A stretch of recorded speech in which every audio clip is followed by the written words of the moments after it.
আসসালামু আলাইকুম রহমতুল্লাহি ওয়া আলহামদুলিল্লাহ, আমরা ধারাবাহিক দর্সে নিজামি ক্লাস শুরু করে দিয়েছি। ইতিপূর্বে আমরা কয়েকটা ক্লাস করে ফেলেছি। দর্সে কুদুরি থেকে আমরা ক্লাসগুলো করতেছিলাম। যেহেতু আল মুখতাসার লিল কুদুরি কিতাবের মধ্যে মাসআলা মাসাইলগুলো চমৎকারভাবে উল্লেখ করা হয়েছে। বিশেষ করে যে মাসআলাগুলো না হলেই না, ওই মাসআলাগুলো চমৎকারভাবে উপস্থাপন করা হয়েছে। পূর্বের ক্লাসসমূহের মধ্যে আমরা এই বিষয়গুলো উপস্থাপন করেছি। কুদুরি কিতাবটা কেন গুরুত্বপূর্ণ ওই বিষয়গুলো আমরা বলেছি।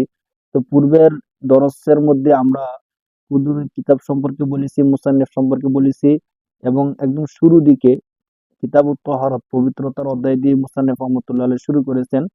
তো লেখক প্রথমে উজুর যে ফরজগুলো আছে ওই ফরজগুলো নিয়ে আলোচনা করেছেন। তো আমরা সেখানে দেখিয়েছি যে উজুর কয়টা অঙ্গ ফরজ এবং কোন দলিলের ভিত্তিতে এগুলো ফরজ হয়েছে, ওই বিষয়গুলো আমরা প্রথম ওই দরসের মধ্যে উল্লেখ করেছি। পরবর্তী দরসের মধ্যে আমরা উল্লেখ করেছি উজুর মধ্যে কোন বিষয়গুলো সুন্নত, সুন্নত হিসাবে কোন কোন আমলগুলো আমরা উজুর মধ্যে করি এবং কোন হাদিসের আলোকে আমরা করি, ওই বিষয়টা আমরা দেখানোর চেষ্টা করেছি। আজকে এই দরসের মধ্যে আমরা দেখাবো উজুর মধ্যে কোন কাজগুলো করা মুস্তাহাব। তো ফরজ, ওয়াজিব, মুস্তাহাব, সুন্নত এগুলো শরিয়ার পরিভাষা, প্রত্যেকটার আলাদা আলাদা সংজ্ঞা রয়েছে। তো মুস্তাহাব যে বিষয়গুলো এগুলো রাসূল সাল্লাল্লাহু আলাইহি সাল্লাম করতেন, কখনো কখনো ছেড়ে দিতেন। তো আমাদের জন্য নিয়ম হলো যে আমরা মুস্তাহাব যে বিষয়গুলো আছে আমরা যদি করি তাহলে অনেক বেশি সওয়াবের অধিকারী হব, না করলে গুনাহের অধিকারী হব না। এটা হলো মুস্তাহাবের বিধান। তো মুসান্নিফ রহমতুল্লাহি আলাইহি এখানে উজুর মধ্যে ৬টি মুস্তাহাবের বিষয় উল্লেখ করবেন। তো মুস্তাহাব আর সুন্নাহ কাছাকাছি, সুন্নত সমূহের একটু গুরুত্ব বেশি। রাসূল সাল্লাল্লাহু আলাইহি সাল্লাম যেগুলো প্রায় করতেন, ইচ্ছা করে সাধারণত ছাড়তেন না, এগুলোকে সুন্নত বা সুন্নতে মুআক্কাদা হিসেবে ধরা হয়। আর মুস্তাহাব যেগুলো রাসূল সাল্লাল্লাহু আলাইহি ওয়াসাল্লাম করতেন তবে কখনো কখনো ছেড়ে দিতেন। তো এই জন্য ফুকায়ে কেরামগণের পরিভাষা অনুযায়ী সুন্নত এবং মুস্তাহাব প্রায় কাছাকাছি। বাকি কিছুটা পার্থক্য করার কারণে আহ, লেখক মুস্তাহাব গুলোকে একটু আলাদা করে উল্লেখ করতেছেন। তো আল মুখতাসার লিল কুদুরির লেখক তিনি ৬টা মুস্তাহাবের কথা উল্লেখ করবেন। ৬টা মুস্তাহাবের কথা উল্লেখ করতে গিয়ে তিনি প্রথমে বলেন ওয়াস্তাহিব্বু লিল মুতাওয়াজ্জি আইয়ান ওয়াত তাহারাতা, যে উযুকারী ব্যক্তি যিনি উযু করবেন তার জন্য মুস্তাহাব হলো সে পবিত্রতার নিয়ত করে নেবেন। বিষয়টা একটু খেয়াল করি, পবিত্রতার নিয়ত করা মানে কি? আমরা যখন অজুর অঙ্গগুলো ধৌত করব, তো অনেক সময় আমাদের শরীরে ময়লা লাগলে বা ধৌত করার প্রয়োজন পড়লে আমরা এমনি হাত ধুই, পা ধুই, কুলি করি, এমনিই করি। তো এমনটা যেন না হয়, যখন উজু করব যেন পবিত্রতার নিয়ত করে উজু করি, যে আমি এখন এই অঙ্গগুলো ধৌত করতেছি আমি পবিত্র হওয়ার জন্য, এবং পবিত্র হয়ে আমি নামাজ পড়বো, কোরআন তেলাওয়াত করে ইবাদত করব, এমন একটা নিয়ত করে যেন আমরা পবিত্র হই। কারণ এই যে নিয়ত করা, প্রত্যেকটা কাজ এটা নিয়তের উপর নির্ভরশীল।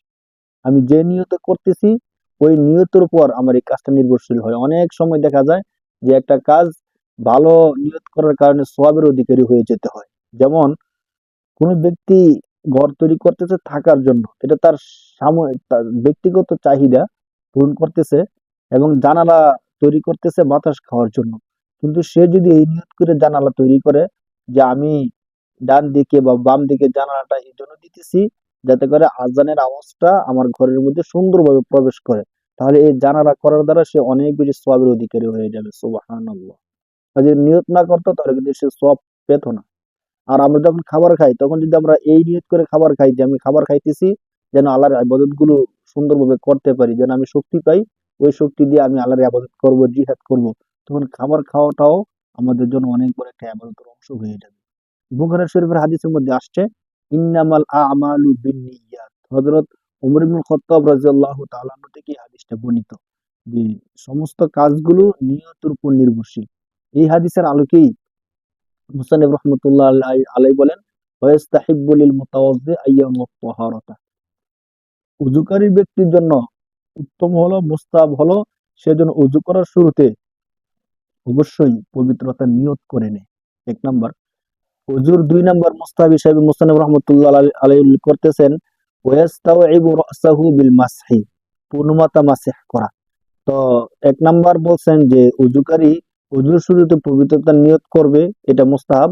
2 নম্বর মুস্তাহাব বিষয়ে বলতেছেন যে ওযুর মধ্যে পূর্ণমাত্রা মাসা করা হলো মুস্তাহাব। ওযুর মধ্যে 4 ভাগের 1 ভাগ মাসা করা ফরজ। আমরা এর আগে দলিল সহ দেখিয়েছি যে আল্লাহ রাসূল সাল্লাল্লাহু আলাইহি ওয়াসাল্লাম কপাল পরিমাণ মাসা করেছেন, আর কপাল হলো মাথার 4 ভাগের 1 ভাগ। এই দৃষ্টিকোণ থেকে 4 ভাগের 1 ভাগ মাসা করা ফরজ, আর পূর্ণমাত্রা মাসা করা হলো মুস্তাহাব বা সুন্নাহ।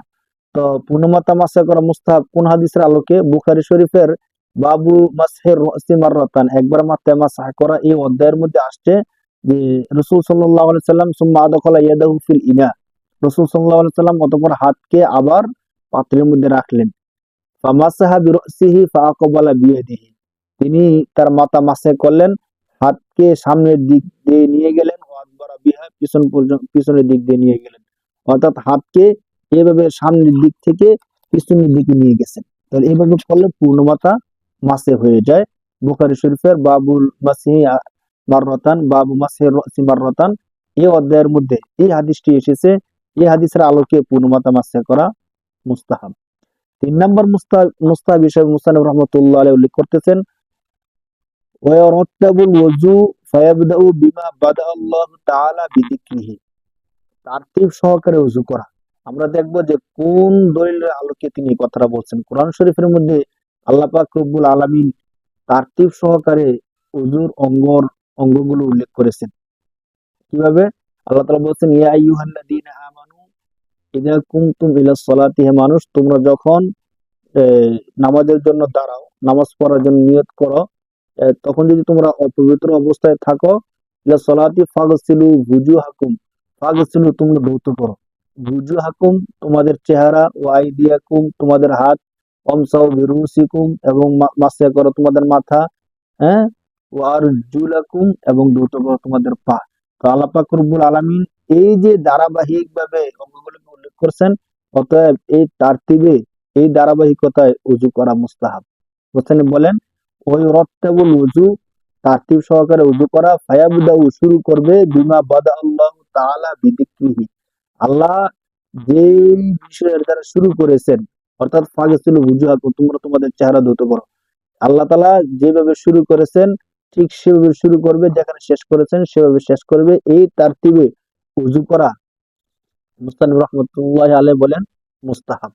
4 নম্বর মুস্তাহাব হিসেবে মুসান্নিফ রাহমাতুল্লাহি আলাইহি উল্লেখ করেন ওয়াত-তাওয়ালি। ওয়াত-তাওয়ালি এর মানে হলো ওযুর অঙ্গসমূহ এমন ভাবে ধৌত করা, এক অঙ্গ শুকিয়ে যাওয়ার পূর্বে অপর অঙ্গ ধৌত করে ফেলা। অর্থাৎ অঙ্গগুলো ধৌত করার ক্ষেত্রে এমন দেরি না করা যে এক অঙ্গ ধৌত করলাম আবার 2 ঘন্টা পরে আরেক অঙ্গ ধৌত করলাম, এমন যেন না হয়। ওযুর কথাগুলো আমরা যেখানে দেখছি রাসূল সাল্লাল্লাহু আলাইহি ওয়াসাল্লাম ওযু করছেন ধারাবাহিকভাবে এবং এক অঙ্গ শুকিয়ে যাওয়ার পূর্বেই আরেক অঙ্গ ধৌত করে ফেলেছে। হ্যাঁ, তো মুসান্নিফ রাহমাতুল্লাহ আলাইহি বলেন ওয়াত-তাওয়ালি, অর্থাৎ এক অঙ্গ শুকিয়ে যাওয়ার পূর্বে অপর অঙ্গ ধৌত করে ফেলা।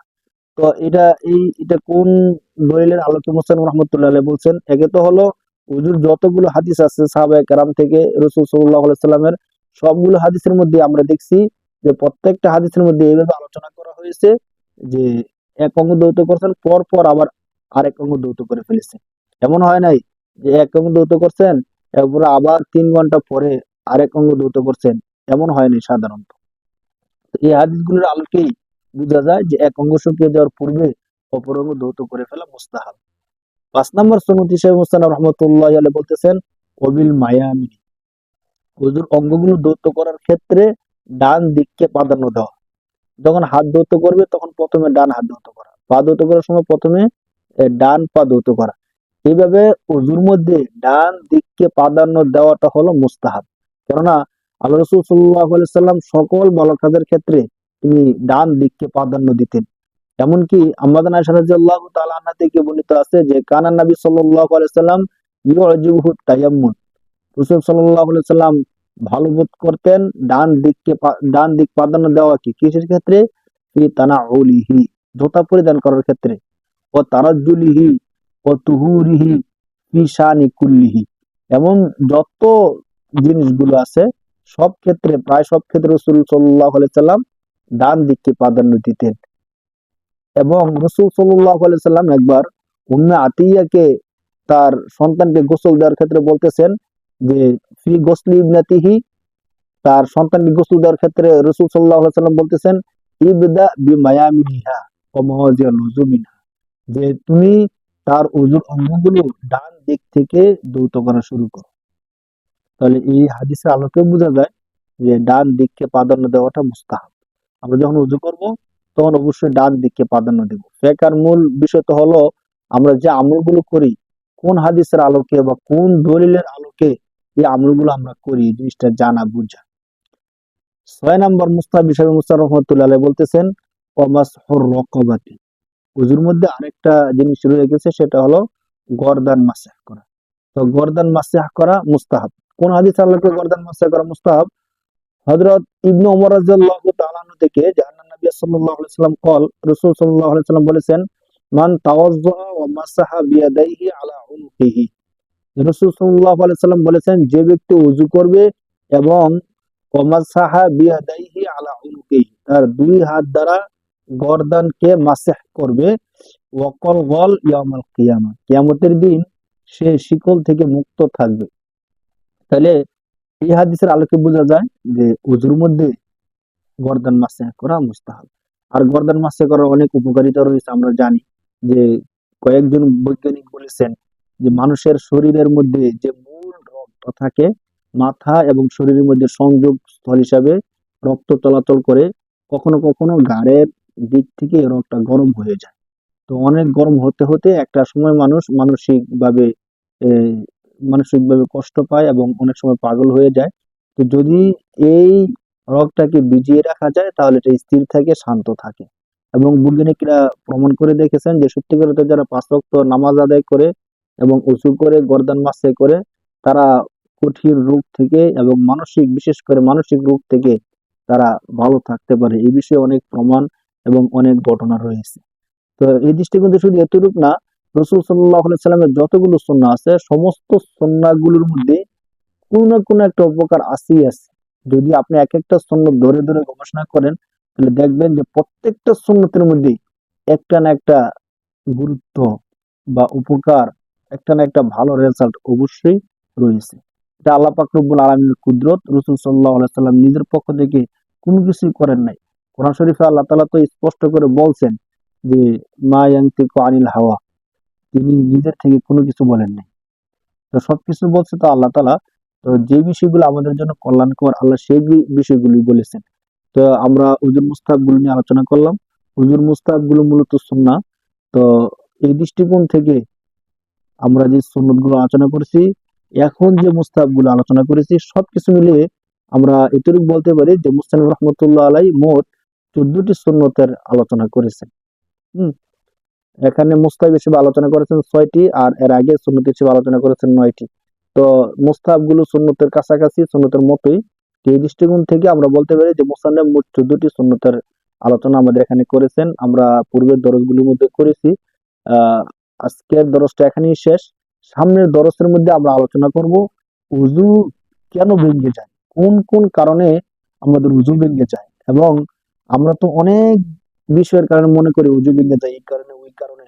তো কোন কারণে উযু ভাঙে, যেই কারণে উযু ভাঙে তার দলিল কি, কোন হাদিসের আলোকে আমরা বুঝতে পারলাম যে এই কারণে উযু ভেঙে যায়, ওই বিষয়টা নিয়ে পরবর্তী দরসের মধ্যে আলোচনা করবো ইনশাআল্লাহ।